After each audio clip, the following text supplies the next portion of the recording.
দর্শক, আগেই বলেছি যে টিউলিপ সিদ্দিককে নিয়ে বিপাকে পড়েছে কেয়ার স্টারমার সরকার, অর্থাৎ লেবার পার্টির সরকার টিউলিপকে নিয়ে এখন কি করবে তার পথ খুঁজে পাচ্ছে না। প্রতিনিয়ত ব্রিটিশ গণমাধ্যম এই বিষয়ে রিপোর্ট প্রকাশ করছে। গার্ডিয়ানের একটি প্রতিবেদনকে উদ্ধৃত করেছে প্রথম আলো, অর্থাৎ সেই গার্ডিয়ানে কি বলা হয়েছে সেই বিষয়টি তারা এনেছে। শিরোনাম করেছে, ক্ষমতাচ্যুত হাসিনা সরকারের সঙ্গে টিউলিপের সম্পর্ক এখন আলোচনার কেন্দ্রে। এখানে বলা হচ্ছে যে টিউলিপ সিদ্দিক বারবার বলছেন যে তিনি ব্রিটিশ এমপি, বাংলাদেশের সাথে তার কোনো সম্পর্ক নেই, কিন্তু দেখা যাচ্ছে যে ঘুরে ফিরে তিনি বাংলাদেশের রাজনীতির সাথে যুক্ত এবং একজন বেনিফিশিয়ারি অর্থাৎ সুবিধাভোগী। আওয়ামী লীগ ঘনিষ্ঠ ব্যবসায়ী রাজনীতিকদের কাছ থেকে তিনি সুবিধা নিয়েছেন। তিনি ব্যবসায়িক সুবিধা নিয়েছেন কিনা সেই তদন্ত চলছে, ব্যবসায়িক বা অর্থনৈতিক সুবিধা। কেননা একটি ছবি প্রকাশ হয়েছে, তাতে প্রমাণ হয় যে রূপপুর পারমাণবিক বিদ্যুৎ কেন্দ্র প্রকল্প খুবই আলোচিত, খুবই দুর্নীতি পরায়ণ একটি প্রজেক্ট হিসাবে ইতিমধ্যে চিহ্নিত হয়েছে। সেই প্রকল্পের চুক্তি স্বাক্ষর অনুষ্ঠানে সুদূর রাশিয়ায় গিয়েছিলেন টিউলিপ সিদ্দিক। সেখানে পুতিনের সঙ্গে এই সারিতে চুক্তি স্বাক্ষর অনুষ্ঠানে তিনিও দাঁড়িয়েছিলেন। ফলে এখন যুক্তরাজ্যের গণমাধ্যমগুলো এই বিষয়টি নিয়ে অনুসন্ধানে নেমেছে। যুক্তরাজ্যের অর্থ মন্ত্রণালয়ের সিটি মিনিস্টার টিউলিপ সিদ্দিক 2017 সালে তৎকালীন শেখ হাসিনা সরকার আমলে অপহৃত আহমেদ বিন কাসেমের বিষয়ে যুক্তরাজ্যের সম্প্রচার মাধ্যম চ্যানেল 4-এর মুখোমুখি হয়েছিলেন। চ্যানেল 4-এর সাংবাদিক এ বিষয়ে তার হস্তক্ষেপ চাইলে তিনি ক্ষুব্ধ প্রতিক্রিয়া জানিয়েছিলেন। ওই সময় টিউলিপ সিদ্দিক চ্যানেল 4-এর প্রধান প্রতিবেদক অ্যালেক্স থমসনকে বলেছিলেন, আপনি কি অবগত যে আমি একজন ব্রিটিশ এমপি এবং আমার জন্ম লন্ডনে? তিনি আরো বলেছিলেন, আপনি কি বোঝাতে চাচ্ছেন আমি একজন বাংলাদেশি? কারণ আমি মনে করি না এটা বোঝানো ঠিক।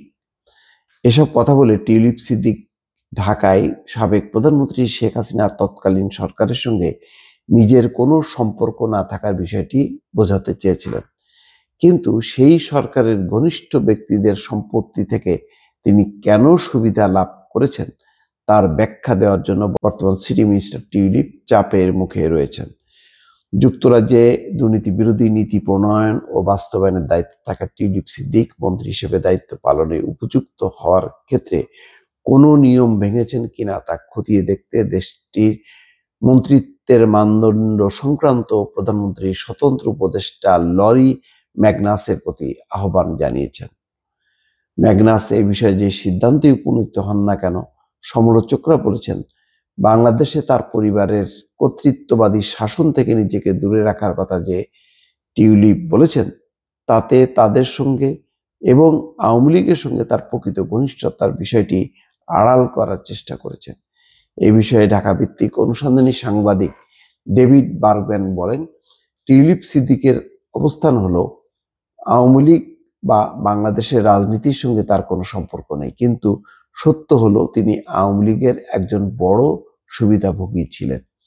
ট্রান্সপারেন্সি ইন্টারন্যাশনালের জ্যেষ্ঠ কর্মকর্তা রোজ হুইফেন বলেন, শেখ হাসিনা বাংলাদেশের ক্ষমতা থেকে অপসৃত হওয়ার পর থেকে আওয়ামী লীগের জ্যেষ্ঠ নেতাদের কাছ থেকে তার ভাগিনা যে সুবিধা পেয়েছেন তা নিয়ে অনেক বেশি অনুসন্ধান করা হয়েছে।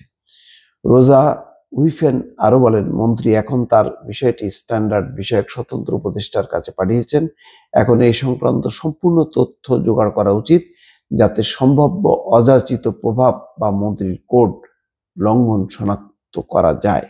ট্রান্সপারেন্সি ইন্টারন্যাশনালের জ্যেষ্ঠ এই কর্মকর্তা আরো বলছেন, 2009 সালে যখন শেখ হাসিনা ক্ষমতায় আসেন তখন টিউলিপ সিদ্দিক লন্ডনের লেবার পার্টির প্রার্থী হিসেবে কাউন্সিলর হওয়ার জন্য প্রতিদ্বন্দ্বিতা করেছিলেন।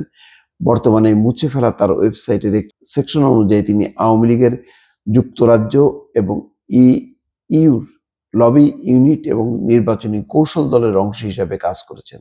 এমনকি তিনি দলের মুখপাত্র হিসেবে বিবিসি ওয়ার্ল্ড নিউজ চ্যানেলে উপস্থিত হয়েছেন। সেই সময় বাংলাদেশি বিশেষজ্ঞরা উল্লেখ করেছিলেন, হাসিনাকে বাংলাদেশের একজন সম্ভাব্য রূপান্তরকারী নেত্রী হিসেবে দেখা হচ্ছিল, এবং তার দল তখন যেমন কলঙ্কিত হয়নি সেটা পরের বছরগুলোতে হয়েছে। তবে কয়েক বছরের মধ্যে টিউলিপ সিদ্দিক ব্রিটিশ রাজনীতিতে উপরের দিকে উঠে আসেন। তখনও তিনি আওয়ামী লীগের প্রতি সমর্থনের আহ্বান অব্যাহত রেখেছেন। 2013 সালের কথাই বলছেন যে মস্কোতে রুশ প্রেসিডেন্ট ভ্লাদিমির পুতিনের সঙ্গে তার খালার বৈঠকের ছবিতে টিউলিপকে দেখা যায়। রূপপুর পারমাণবিক বিদ্যুৎ কেন্দ্র নির্মাণে রাশিয়ার সঙ্গে চুক্তির ক্ষেত্রে টিউলিপ মধ্যস্থতা করেছিলেন কিনা তা এখন তদন্ত করছে বাংলাদেশ কর্তৃপক্ষ। অভিযোগ উঠেছে এই প্রকল্প থেকে তার পরিবারের সদস্যরা অর্থ আত্মসাতের সুযোগ পেয়েছেন।